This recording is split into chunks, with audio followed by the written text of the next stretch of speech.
दोस्तों मैं हूं मलिक फरीदी और आप देख रहे हैं खबर एक्सप्रेस न्यूज़। दोस्तों कुछ दिनों से बाइकल्ला लंबी सीमेंट चाल का मामला खूब गरमाया हुआ है। आज हम इसी मैटर पर रिपोर्टिंग करने जा रहे हैं जिसके रीडेवलपमेंट का मामला 2014 से लेकर अब तक का ख़त्म नहीं हो सका। क्या वजह है इन्हीं तमाम मामलों की, यही जानने के लिए आज हम लंबी सीमेंट चाल के टेनेंट की भी सुनेंगे और सोसाइटी के सेक्रेटरी से भी बात करेंगे और इसका जजमेंट क्या होना चाहिए ये हम जनता पर छोड़ते हैं। आइए सुनते हैं इनकी कहानी इन्हीं की ज़ुबानी। जैसे हमारी जो चाल कमेटी है, जब ये सिलेक्शन हो रहा था तो बिल्डिंग जब ये रीडेवलपमेंट का जब प्रोसेस स्टार्ट हुआ था तो यहाँ पे काफ़ी एक बिल्डर आए हुए थे और यहाँ पे खूब बड़ा मजमा लगा था। तो लेडीज़ यहाँ के टेनेंट जो है सब बहुत खुश हो गए थे कि वाकई हमारी बिल्डिंग, और यकीन मानिए जब हम लोग ने इंडिविजुअल लोगों से इस बारे में राय ली तो ये सभी लोग, मतलब इस बिल्डिंग का इस बिल्डिंग का हर एक टेनेंट जो है राज़ी था रीडेवलपमेंट के लिए। हम सभी लोग राज़ी थे और हम लोगों ने खुशी खुशी इजहार भी किया कि हमने ये मतलब ये बिल्डर बेस्ट है। ये अचानक ऐसा हुआ कि हफ्ता या 15 दिन के अंदर जो है एक दिन बाहर बोर्ड लग गया, हमारे यहाँ बोर्ड लगता है चाल कमेटी का, वहाँ बोर्ड लग गया और बोर्ड में ये डिक्लेयर कर दिया गया कि जो है रबर वाला बिल्डर जो है वो इस बिल्डिंग को बनाएगा। अब देखिए, मैं और लोगों की बात तो नहीं जानती हूँ, लेकिन मेरे घर से काफ़ी करीब है ताड़वाड़ी, मैंने उसके बारे में जाना था, मैंने उनका बैनर वगैरह देखा था, तो मैं जानती थी कि बहुत बड़ा इश्यू जो है ताड़वाड़ी का चल रहा है। तो मैंने अपने घर के कुछ लोगों से, मेरे हस्बैंड से और काफ़ी लोगों से पूछा कि ये बिल्डिंग का ये जो बिल्डर है इसका तो बहुत बड़ा इशू चल रहा है ताड़वाड़ी में, फिर हमने इस बिल्डर को क्यों चूज़ किया। तो बिल्डिंग के लोगों ने ऐसे बताया, मतलब जो हमारे इसके लोग थे उन लोगों ने बताया ना कि ये जो है हमारा फैसला नहीं है, ये बिल्डिंग के चुनिंदा लोगों ने इसको सिलेक्ट किया है। और सिलेक्ट करने के पीछे ऐसा था कि जो है इनको मधु चौहान ने जो है उमर लकड़ा वाला को ये सजेस्ट किया था कि ये बिल्डर जो है ये हमारी बिल्डिंग के लिए बहुत अच्छा काम करेगा, क्योंकि उससे उनको जो है इलेक्शन के लिए फाइनेंशियल सपोर्ट मिलने वाला है। तो ऐसे करके रात में 2 बजे जो है ये फैसला इन लोगों ने ले लिया कि हम रबर वाला को जो है इस बिल्डिंग के लिए एज अ बिल्डर अपॉइंट करते हैं। तो ये सारा प्रोसेस से खेल वहीं से शुरू हुआ और फिर उसके बाद जो है ना बिल्डिंग को ऑडिटिंग करने का प्रोसेस शुरू हुआ। हम लोग भी देखते थे कि लोग आते थे, कुछ लोग आते थे बिल्डिंग को ठोक ठाक के जाते थे, तो ये ऑडिटिंग है, और कुछ लोग आके खाली देख चले जा रहे। तो शुरुआत में तो टू बी वेरी ऑनेस्ट ये सारी चीजें हमारी समझ से बिल्कुल परे थी, लेकिन धीरे धीरे हमको समझ में आने लगा कि गेम प्लान क्या हो रहा है इनका। मतलब मेन मकसद ये है कि बिल्डिंग को C1 दिखाकर जो है वो जो है यहाँ से लोगों को जबरन जो है निकाल दिया जाए। उसके बाद जो है ये सारे प्रोसेस, और ये देखिए ये जो रिपोर्ट बताई जा रही है ना, हाँ ये जो रिपोर्ट बताई जा रही है 2014 से लेके 16 से लेके 18 से, ये हमारी नहीं चाल कमेटी ने की हुई रिपोर्ट है। लेकिन जब हाई कोर्ट में इसको प्रेजेंट करने की बारी आई तो उन लोगों ने इसको छुपा दिया, ये दिखाया नहीं। और जो C1 की रिपोर्ट थी जो प्रॉपर नहीं थी, वो रिपोर्ट को उन्होंने जो है हाई कोर्ट में प्रेजेंट किया, जिसके बिना पर जो है ये इशू शुरू हुआ कि नहीं ये बिल्डिंग कमज़ोर है। अब हाई कोर्ट के पास जो भी रिपोर्ट है उसके बेसिस पे वो फैसला करेंगे, और उसके बेसिस पे ये फैसला हुआ कि इस बिल्डिंग को जो है वैकेंट करना है क्योंकि ये बिल्डिंग जो है कमज़ोर है। तो ये जो मसला जो है, ये सिलसिला जो है, ये कुछ लोगों की मिली भगत के बदौलत जो है इतने सारे लोगों को सफ़र करना पड़ा। हमने हर एक से बात की। ये लोग ऐसा होता था ना कि जैसे मैं आपको एक छोटा सा एग्जांपल देती हूँ कि हमने इनसे बात करने की कोशिश की कि आप जो है वाया या डायरेक्टली भी, पर इनका ऐसा था ना कि आप जो है ना हमारे थुक्के को चाटो, मतलब इनका यही था। मैं आपको बताती हूँ, हमारी बिल्डिंग एक लेडी आई जो बोली कि मैं जाती हूँ और जाके ये इतना मसला हो गया तो मैं जाके वहाँ से चेक ले लेती हूँ। तो उनके आदमी ने ये बोला कि अगर आपको हमारे पास से चेक चाहिए ना तो आप जाइए ताहिर अंसारी को 2 झापड़ मारिए, 2 झापड़ मारने के बाद उसका फोटो निकाल के लाइए या वीडियो बनाइए, उसके बाद जो है हम आपको डबल पैसा देंगे। मतलब इस तरह लोगों को गिरा कर, लोगों को बेइज्जत करके, लोगों को इंसल्ट करके जो है इन लोगों ने जो है अपनी बात मनवाने की कोशिश की। और जहाँ तक ये लोग बार बार ये बताने की कोशिश कर रहे हैं कि हमारे पास बहुत ज़्यादा लोगों का, हमारी तरफ जो ग्रुप हमारा बहुत बड़ा है, ये सरासर गलत बात है, क्योंकि इनके पास जो है जो ये कंसर्न का जो रेशियो दिखा रहे हैं ये ज़्यादा डिस्प्यूटेड फैमिलीज़ का है। डिस्प्यूटेड फैमिलीज़ है, यानी कि अगर एक घर में 4 भाई रहते हैं तो इन लोगों ने क्या किया है कि किसी एक भाई का कंसर्न ले लिया है और बाकी 3 को जो है इससे बिल्कुल अनजान रखा है। तो इस तरह से धोखाधड़ी कर करके इन लोगों ने जो है वो जो है कंसर्न जो है जमा किया और अपनी तादाद जो है वो बड़ी बता रहे हैं। उसके बाद हम लोग यशवंत यादव के पास भी गए जो कि स्टैंडिंग कमेटी का चेयरमैन था। उसने भी हम लोगों को सिर्फ लॉलीपॉप दिया, 1 साल तलक का घुमाया, और उसके बाद में क्या कहा मालूम कि अभी ये मेरे हाथ में नहीं है। जब हम लोग उसके पास गए थे तो बोले ये 10-20 करोड़ की बात है, तो इतना मैं नहीं देखता हूँ। मैं बोले 100-200 करोड़ का मामला रहता है तो मैं देखता हूँ। ये तारवाड़ी का वही है, हाँ तारवाड़ी का, आप लोग जानते हैं उसको जी। साफ मैं, आसिफ, ताहिर भाई और भी 2-4 लोग हम लोग थे, उनके घर पे हम लोग गए थे। ये घर पे ये जुमला उन्होंने कहा है। अभी जो आप लोग जो बिल्डर के खिलाफ है वो कितने टेनेंट्स हैं आप लोग टोटल? अभी हम लोग कम से कम अराउंड 150 लोग हैं। अभी कुछ लोगों को तो इन लोगों ने 18 तारीख को जोर जबरदस्ती करके निकाला। सर ये जो पूरा खेल खेला गया है ये उमर लकड़े वाले ने ही खेला है और पूरा खेल उसका ही खेला हुआ है। और वो जो है ना इलेक्शन में जो आफरीन शेख जो उसकी साली थी और जो बी वार्ड से वो लड़ी थी उसके लिए रबर वाले से पैसा भी लिया उसने। हाँ, ये मेन इंटेंशन है। इसी बिल्डिंग में इसी बिल्डिंग में हमारे साथ मेरे साथ में पढ़ा है सर, वो मेरे साथ में पढ़ा हुआ है वो, समझे। ऐसा कुछ नहीं था लेकिन उमर लकड़ा वाला ही पूरा खेल खेला है और खेलने के बाद में इस तरीके की हरकत करी है वो यहाँ पे। सर ये कमेंटमेंट पहले ही 1-2 मंथ पहले ये कमेंटमेंट पास हो गया था, इनको रोजा नहीं खोलने देंगे। रोजा ईद पे रोजा रोड पे खुलवाएंगे और ईद भी ये लोग रोड पे मनाएंगे। कमेंटमेंट हो गया तो हम लोग कैसे बोले कि ये नहीं करें। सर मैं कंसर्न के ऊपर से बताना चाहता हूँ कि देखिए रबर वाले अब जो ये न्यू मूवमेंट पूरा कमेटी ने जो कंसर्न लिया है, ये कंसर्न किस तरीके से लिया है। अभी ये हमारे घर का कंसर्न है, हमारे घर के अंदर में ऑलरेडी डिस्प्यूट चल रहा है और इसका कोर्ट के अंदर में ऑलरेडी हम लोगों ने पटिशन डाल के रखा हुआ है और एक ऑर्डर भी कोर्ट से अपना सिटी सिविल कोर्ट से आ चुका है कि मतलब ये जो है ना सामने वाले ने उसको फॉलोअप नहीं किया और ये डिस्पोज हो गया है मैटर। लेकिन अभी सर जो है ना उसका जो सामने वाली पार्टी थी वो मेरा बड़े भाई लगते हैं, वो लोगों ने जो है ना उसका कंसर्न न्यू मूवमेंट पूरा वालों ने लिया है। और कैसे लिया कंसर्न, देखिए कंसर्न के अंदर में कोई साइन नहीं है, कोई फोटो नहीं है, उमर लकड़े वाले की साइन है खाली। हाँ, इस तरीके से फेक कंसर्न लिया है लोगों से भी हाँ, और ऐसे ही कंसर्न लिया गया सब। और देखिए ये राशन कार्ड वो घर का नहीं है, ये जिस जो घर का राशन कार्ड लगा है वो आदमी मर चुका है।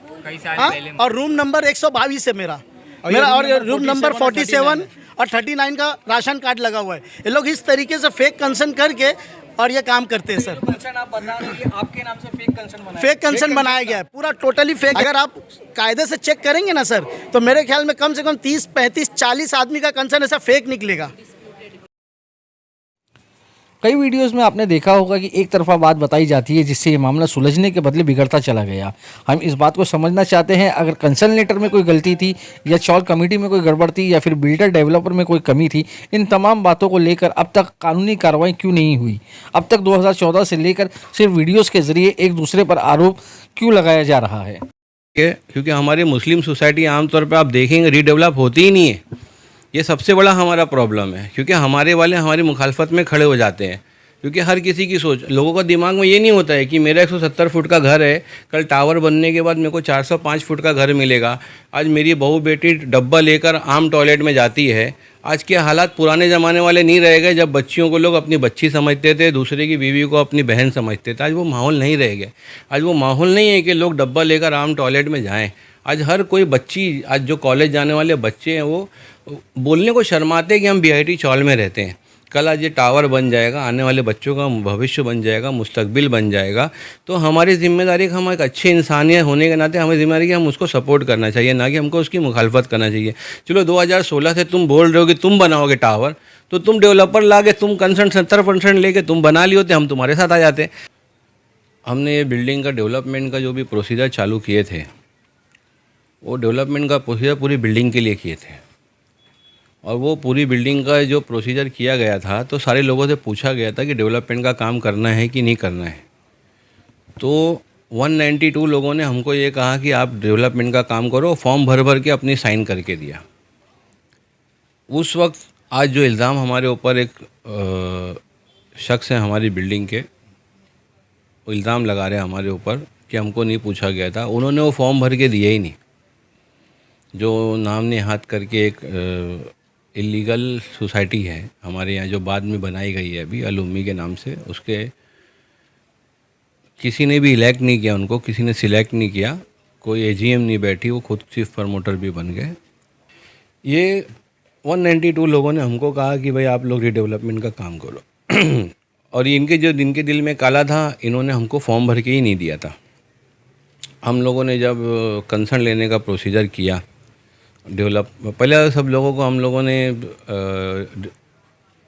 सबको बोले कि भाई अपना अपना कोटेशन डालो। बहुत सारे डेवलपर्स आए थे, 7, 8, 10, 12 बहुत सारे थे, मेरे को मुंह पे भी नाम भी याद नहीं है। तो उनकी स्क्रूटनी हुई बाकायदा, सारे लोग मीटिंग में बैठते थे। आज जो कुछ मुखालिफ बने हुए ये लोग मीटिंग में बैठकर हमको बोलते रहे, नहीं ऐसा बोलो, नहीं ऐसा सवाल करो, नहीं ऐसा ये होना चाहिए, ये नहीं वैसा होना चाहिए। हमको आगे किए और पीछे मुखालफत में चले गए। मसला ये हुआ कि जब डेवलपर को अपॉइंट किया गया तो एजीएम लेके अपॉइंट किया गया, सारे लोग उसके अंदर बैठे हुए थे। पूरा हमारा कंपाउंड, या अंदर आप जाएंगे लंबी सीमेंट चाल में तो अंदर एक कंपाउंड है बड़ा, ये बहुत बड़ी बिल्डिंग है, एक पूरी बूथ है, ये कॉरपोरेशन का पूरा एक बूथ है। इसमें ये 94 नंबर का बूथ लगता है, पूरी एक ही बिल्डिंग का बूथ है। इतने लोग इसमें रहते हैं, 1200-1400 लोग रहते हैं इसके अंदर। 1200 तो वोटर्स हैं, नाबालिग उसमें कितने हैं और कितने लोग जो है गोद में खेल रहे हैं, कितनों का इंतकाल हो चुका है। मतलब 2000 लोगों में मुश्तमिल ये बिल्डिंग है, एक छोटे गांव जैसी है। तो हमने काफ़ी उसके लिए प्रयास किया और उसके बाद जो है सारे डेवलपर लोगों को बीएमसी का अच्छा काम कौन कर सकता है, क्या कर सकता है, पूरी जानकारी ली, सब ली, लोगों के मशवरे लिए। जो जो हमने क्राइटेरिया बनाया था वो क्राइटेरिया के अंदर आखिरी में आकर रबर वाला बिल्डर फुलफ़िल हुए। लोगों ने एतराज़ किया कि ऐसा है वैसा है, तो हमने रबर वाला बिल्डर से कहा कि आप हमारी बिल्डिंग के अंदर आओ और हमारी बिल्डिंग में आके लोगों को जवाब दो। तो उन्होंने कहा मैं बिल्कुल आऊँगा, और वो लंबी सीमेंट चाल में भी आए थे, उसका वीडियो फ़ोटो भी मेरे पास है। आए लंबी सीमेंट में और पूरा कंपाउंड भरा हुआ था, और जितने लोगों ने जो जवाब सवाल किया सारे लोगों को उन्होंने जवाब भी दिया। हम लोग चाहते हैं कि जो भी काम हो रूल्स और रेगुलेशन से हो, फर्स्ट थिंग, और जिसमें सब लोगों की सहमत हो। ये नहीं कि 4 लोग बोल दिए कि भाई ये बिल्डर सेलेक्ट कर लिए हो गया, ऐसा नहीं है। अगर बिल्डर सेलेक्ट भी कर रहे हो तो आप उसका रिकॉर्ड देखो ना। जैसे अभी इन लोगों ने जो सेलेक्ट किया रबर वाला बिल्डर, उसके कितने प्रोजेक्ट यहाँ पर चल रहे हैं बॉम्बे के अंदर, आप लोगों को पता होगा, हम मुझसे ज़्यादा मालूम होगा। 20 से ज़्यादा प्रोजेक्ट चल रहे हैं, जिसमें से मुश्किल से मैं ऐसा जानकारी में कि सिर्फ 2 प्रोजेक्ट को ओसी मिला है, बाकी 18 प्रोजेक्ट ऑलमोस्ट स्टैंड स्टिल है, जो खाली बस पत्रा डाल के छोड़ दिया गया है। वहाँ के रहने वालों को ना किराया दिया गया है, शुरू में दिया गया है 1-2 साल, उसके बाद सब लोग बाहर हैं। आज तक का आप जाके सूरी का प्रोजेक्ट देख लो, आप वहाँ तारवाड़ी का देख लो, तारवाड़ी का प्रोजेक्ट जो है तो वहाँ से इनको ब्लैक लिस्ट किया गया, म्यूनसिपल ने खुद ब्लैक लिस्ट किया है। रबर वाला बिल्डर को चुनने का कोई ख़ास वजह नहीं थी। हमारे पास बहुत सारे बिल्डर आए थे, बहुत सारे बिल्डर। ये है प्रॉपर्टी मुंबई महानगर पालिका की प्रॉपर्टी है और बड़ी बिल्डिंग है, इसके लिए एक बड़ा बिल्डर चाहिए, साउंड वाला आदमी चाहिए। और जितने बिल्डरों का हमने बैक रिपोर्ट की थी ना, वो सारे बिल्डरों के अंदर ना सबसे अच्छे बिल्डर ये थे। उसके बाद कंपाउंड में रात को ना एजीएम लिए थे, वीडियो तुमको सेंड करूँगा, यहाँ कंप्यूटर से निकालना, मेरे भाई को भेजूँगा मैं। और सबसे पूछे थे सब ने तबरेज़ को, ये जो 40-50 लोग हैं ना, यही लोग शुरू से ही अड़ंगा डाले हुए। देखो गैप कैल मैं इनको, मैं बोला ना ये मरेंगे तो मैं इनकी मज़ार बनवाऊँगा। ये तबरेज़ शेख को बुरा बोल रहे, टर्मिनेट करे। अब ये बताओ, अल्लाह ना करे एक आदमी अगर किसी को तलाक दे दिया रहता है, एक आदमी किसी को तलाक दे दिया था तो इन शरीयतन वो उसकी बीवी नहीं होती है, बराबर है ना। फिर वो उसको किसी मामले में खड़ा नहीं करेगा, भाई नहीं तेरा रिश्ता मेरा ख़त्म हो गया। तो टर्मिनेट करने मतलब इनडायरेक्टली एक डिपार्टमेंट ने तलाक दे दिया है, बराबर, कि भाई तुम यहाँ खड़े नहीं हो सकते। तो जब तबरेज़ बिल्डर टर्मिनेट है तो तबरेज़ बिल्डर का कंसर्न तुमने एक्सेप्ट कैसा किए?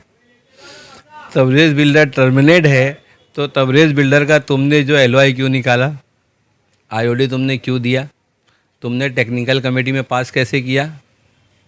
एक कमेटी बैठती है महानगर पालिका की, बिल्डिंग को यस करने के लिए कमिश्नर की भी साइन लगती है, AMC की, सिटी की भी साइन लगती है, और सारी कमेटियों के अंदर से फाइल पास होते होते जाती है। अगर उसमें एक भी ऑब्जेक्शन आता है ना तो फाइल वहाँ रुक जाती है। तो जब ऑब्जेक्शन नहीं आया, BMC ने ऑब्जेक्शन नहीं ली, तो टर्मिनेट रह कहाँ गया है कोई?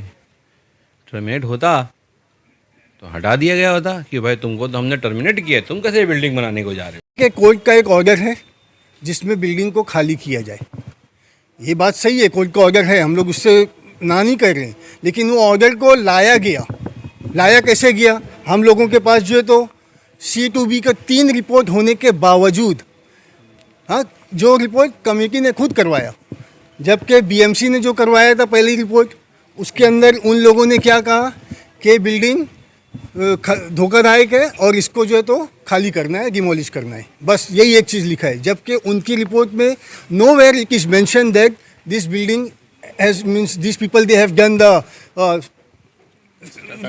like testing and all. Okay, they have not done any testing. Only on visual basis they are saying this building is dilapidated and these people need to demolish. तो ऐसा कहीं नहीं होता है. अगर कोई भी चीज़ का एक ऑडिट होता है, स्ट्रक्चरल ऑडिट होता है, तो उसका प्रोसीजर होता है. उस प्रोसीजर को बीएमसी ने खुद नहीं फॉलो किया. क्यों ऐसा किया बीएमसी ने? हमारे पास उसके बाद में चाल कमेटी वालों ने 3 रिपोर्ट करवाया, जिसके अंदर हर जगह मेंशन है कि C2B है. ये देख लीजिए आप खुद देख सकते हैं इसको. ये फर्स्ट रिपोर्ट कभी किया है? 2016 में किया, अगस्त 2014 में फर्स्ट रिपोर्ट, सॉरी, हाँ, रिहैब वालों ने किया है. ओके. सेकंड, उसके अंदर उन लोगों ने ये भी बताया कि 1,60,00,000 रुपया खर्चा करेंगे, बिल्डिंग जो है तो रिपेयरेबल है. C2B का मतलब क्या होता है कि बिल्डिंग के अंदर रह के हम जो है तो उसको रिपेयर कर सकते हैं. Okay. Second report is done on this techno, this people they have done August 2016. उसके अंदर भी उन लोगों ने साफ साफ मेंशन किया है C2B. उसके बाद ये जो है तो बीएमसी पैनल पे है, जबकि इंफ्रा वालों ने जिससे बीएमसी ने करवाया था, he is not there in the BMC panel also. Okay. Then third report was done in 2018. This also shows this building is C2B category, not C1. Okay. VJTI ने भी किया है उसके बाद, हाँ, 2018 में जो तो VJTI ने किया है, जो कि मतलब VJTI बोलो तो कोई मामूली वो नहीं है, बहुत बड़ा इंस्टीट्यूट है. वो पूरा कॉलेज चलाते हो. तो हमने 3 ऑडिट कराए और वो तीनों ऑडिट का पैसा हमारी चाल कमेटी ने उसको अपना बेयर करी. आखिरी में हम लोगों ने जो ऑडिट हमारी चल रही थी हाई कोर्ट में, जब हमारा डेवलपर वगैरह सब हो चुका था, मैं शॉर्टकट में बता रहा हूँ आपको, ज़्यादा लंबा न्यूज़ भी नहीं बना सकते. तो उसके अंदर ये हुआ कि हाई कोर्ट के अंदर हमने VGTI की रिपोर्ट, जो एक बहुत बड़ी जो है इंस्टीट्यूट है, जो जहाँ से बने हुए इंजीनियर्स लोगों की पूरी दुनिया के अंदर जो है ना मांग है और उनका बहुत है, तो वहाँ के बड़े बड़े ऑफिसर है, मगर उन्होंने VGTI वालों ने भी हमारी बिल्डिंग का जब ऑडिट किया तो C2B लिखा, मगर साथ में रिस्ट्रिक्शन डाल दिया. उसमें ये लिखा कि कुछ हिस्सों को तत्काल पूर्वक जो है रिपेयर कराना पड़ेगा और उसके बाद भी ये बिल्डिंग बहुत दिन तक नहीं रह सकती.